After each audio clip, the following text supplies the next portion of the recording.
Good evening, everyone, and welcome to the show. On the beach in the sand, I think of you.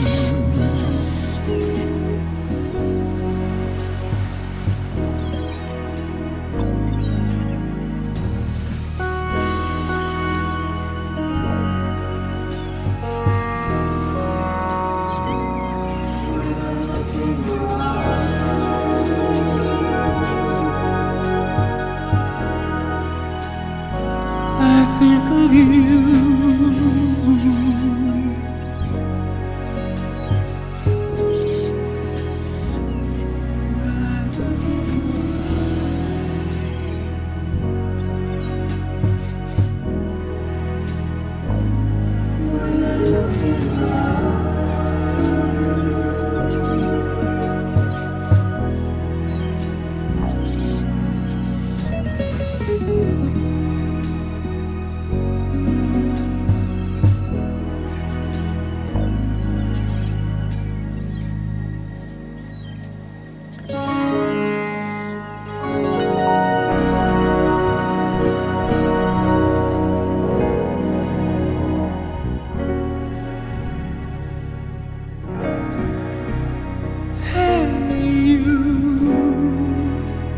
Did you realize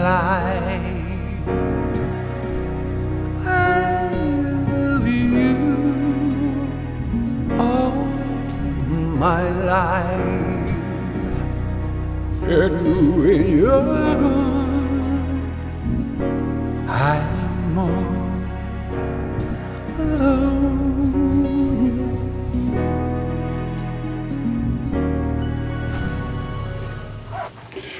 Welcome back. I'm very excited today because we've reached a milestone.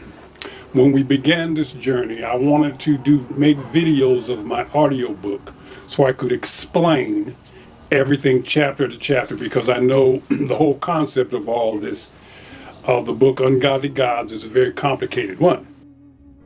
And so, as opposed to making an audiobook and selling it, I decided to create videos and do them free right here, especially for the people who don't like to read. I understand that. I don't like to read that much either.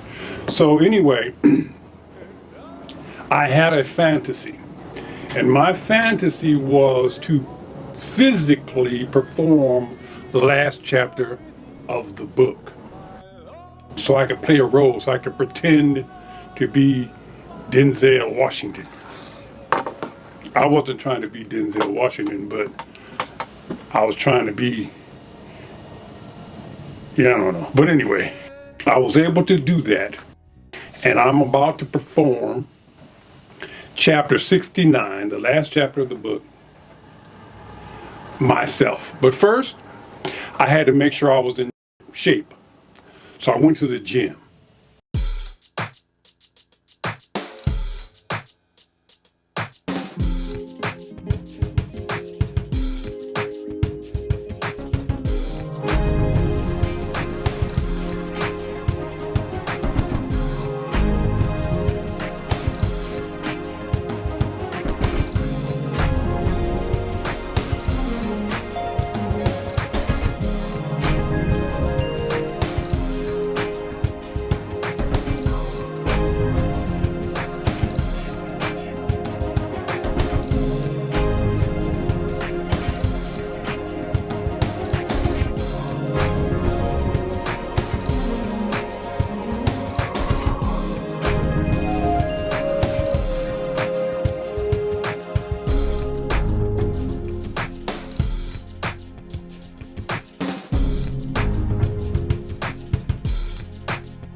subscribe and push the like button.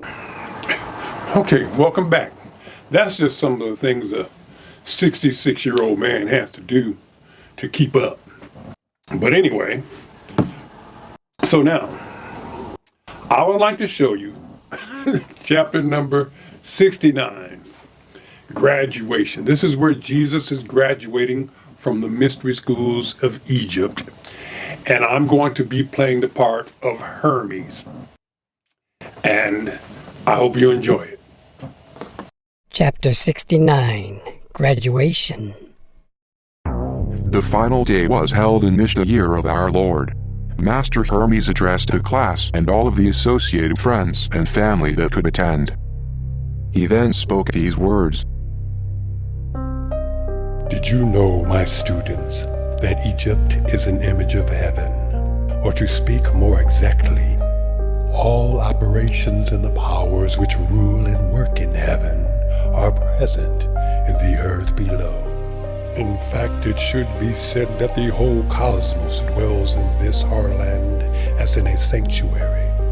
And yet, since it is fitting that wise men should have knowledge of all events before they come to pass, you must not be left in ignorance in what I'm now about to tell you. There will come a time when it will have been in vain that Egyptians have honored the Godhead with heartfelt piety and service, and all our heartfelt worship will be fruitless and ineffectual.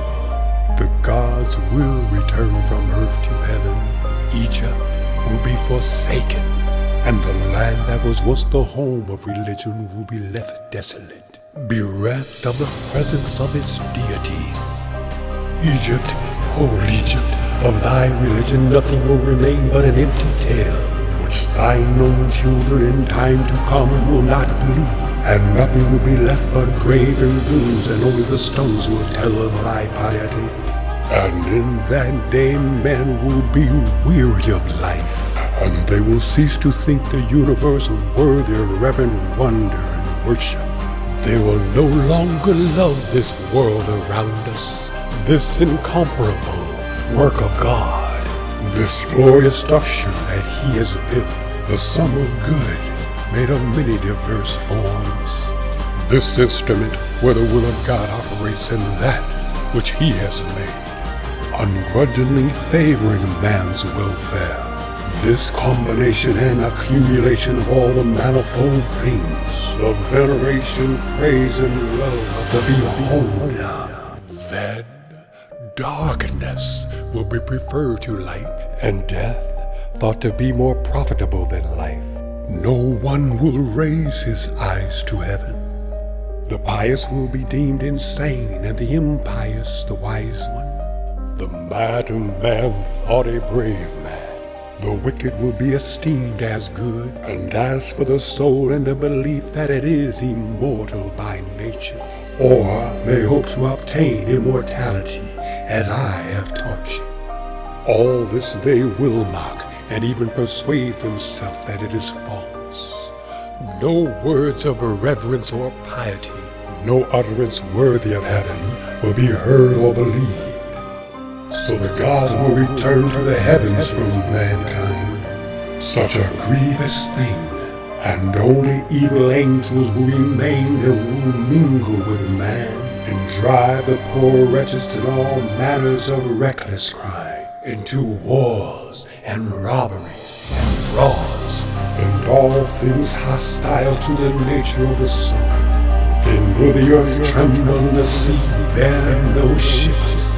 Heaven will not support the stars in their orbits. All the voices of the gods will be forced into silence. The fruits of the earth will rot. The soil will turn barren. The very air will sicken with sullen stagnation. All things will be disorder and awry. All good will disappear.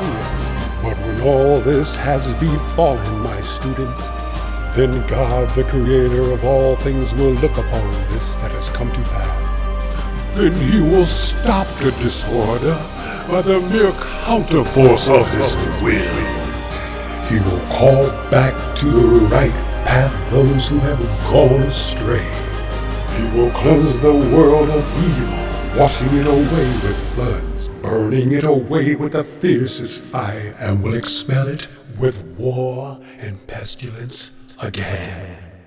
Thus he will bring back his world to its former aspect, so that the cosmos will once more be deemed worthy of worship and wondering reverence, and God, the maker and the maintainer of the mighty fabric, will once again be adorned by the men of that day with continuous songs and blessings. Such is the new birth of the cosmos. It is the making again of all things good, a holy and all-inspiring of the restoration of all of nature, and it is wrought by the process of time, by the eternal will of the Creator. The end. The Lament of Hermes. Corpus Hermeticum. Corpus Hermeticum. Corpus Hermeticum.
By native instruments. Arcus. Contact complete control. Voice of Gala. Mysteria. By Ghost Hack. Ghost Hack Ultimate Bundle. By C. Williams. Curt Williams Publishing.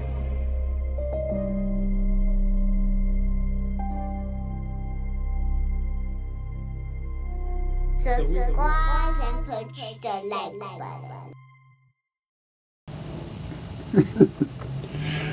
Well, anyway, I'm looking forward to some of the comments. If they're bad, I'm not reading them. But anyway, thank you for coming on this journey. We actually have one more bonus chapter. We'll bring that up next week, but I want to thank everybody for coming and enjoying this, and we're going to start over. We're going to have a whole review thing, and then ultimately we're going to get down to the business at hand. The business at hand is for me to raise the level of spirituality in people. And, me being a spiritualist, meaning my spirit talks to me, yours talks to you too. But sometimes you can't hear it, you can't identify with it. But I'm sure once you identify it with it the way I have done, it will start talking more, the voice will be louder, and you'll understand the relationship. The relationship between your spirit and you and your brain is that your spirit already knows what's going to happen. It can see the past, present, and the future.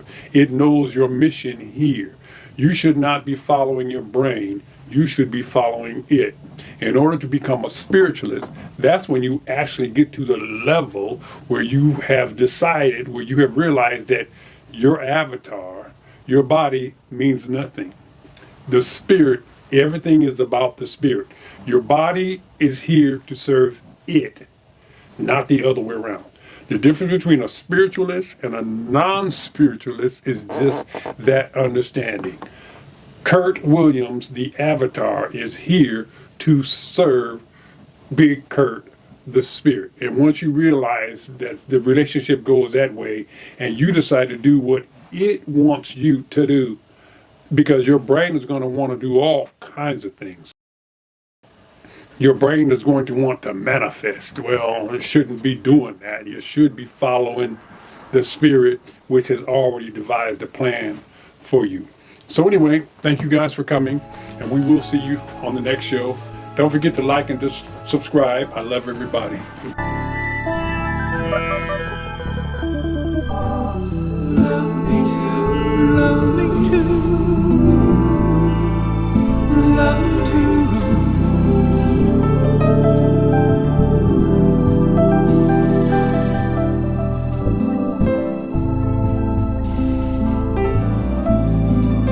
Right there, right there. Love me too. Love me too. Love me too. Love me too.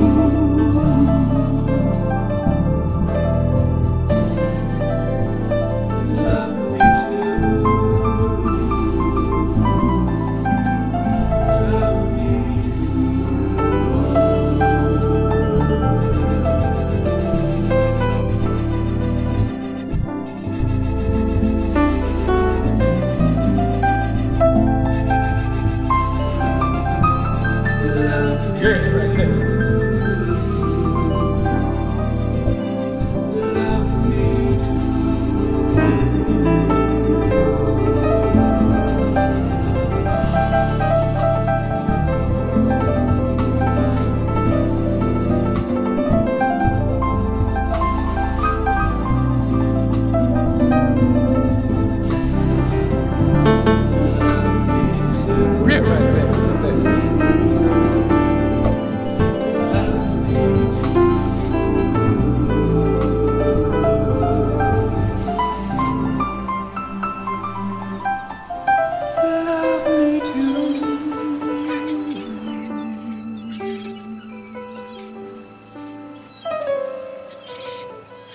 Subscribe and push the like button.